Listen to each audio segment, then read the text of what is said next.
Oydin Hojiyeva. O'zbekiston Respublikasi xalq shoiri Oydin Hojiyeva 1942-yilning 22-aprelda Navoiy viloyatining Qiziltepa tumanidagi Bo'ston qishlog'ida tug'ilgan. 1960-1965-yillarda Toshkent davlat universitetining filologiya fakultetida tahsil olgan. Adabiy faoliyatini Sharq yulduzi jurnalida boshlagan.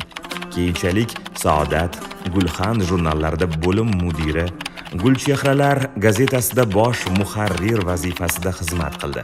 Oydin Hojiyevaning birinchi kitobi Shabnam nomi bilan 1970-yilda bosilib chiqqan. Shundan so'ng shoiraning 30 dan ortiq she'riy va publistik to'plamlari nashr qilingan.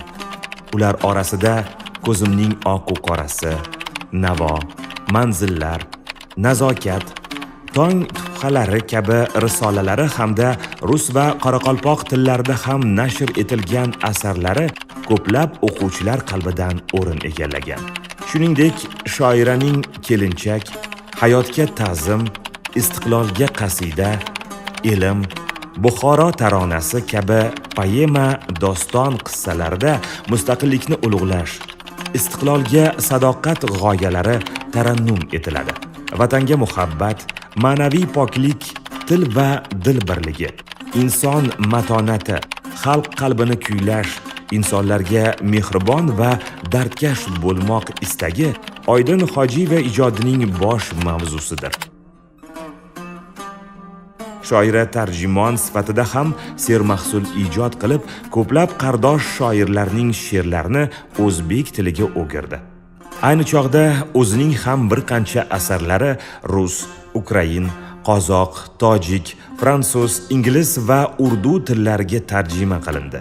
O'zbekiston xalq shoiri Oydin Hojiyeva mustaqillikni mustahkamlash borasidagi faoliyati, badiiy adabiyotimiz ravnaqi yo'lidagi samarali xizmatlari uchun el-yurt hurmati ordeni bilan mukofotlangan.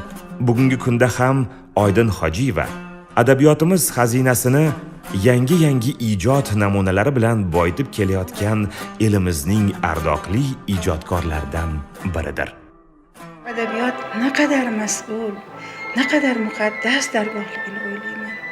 O'shalarning mehri doim ko'zimning oldida turadi.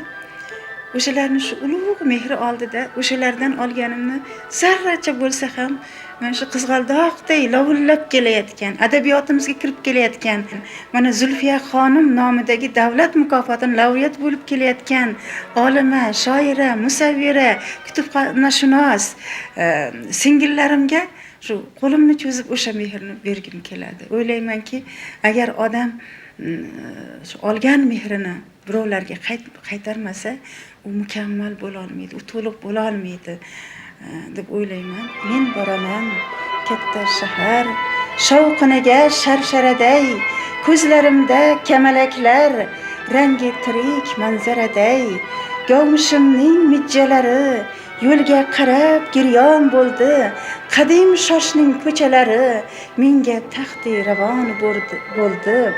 Bir qishloqi to'pori qiz davrada so'z aytar bo'ldi, ustozlarim egiz orzumga qo'sh baytlar bo'ldi.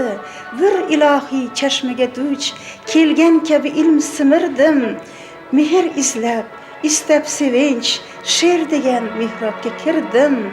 Tug'ilgan kunim haqqi ota-onamday aziz ustozlarga assalom. Agar menga zamonamiz qahramonlari kimlar deyishsam, aytardimki, zamonamiz qahramonlari bugun yoshlar bo'lib qolishdi.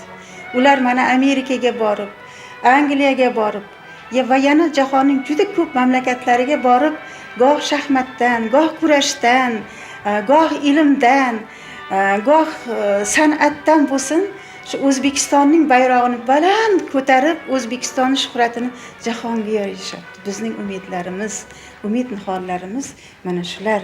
Bular endi bizning qaytarilmas bolaligimizni bir davom ettirayotgan, yorug'likka chiqqan, mustaqil bo'lgan vatanning umidlari. Mana shunday zamonni ko'rganimdan, mana shunday kunlarga yetganimdan va shunday zamonda so'z aytayotganimdan men o'zimni Xudo yarlaqagan inson deb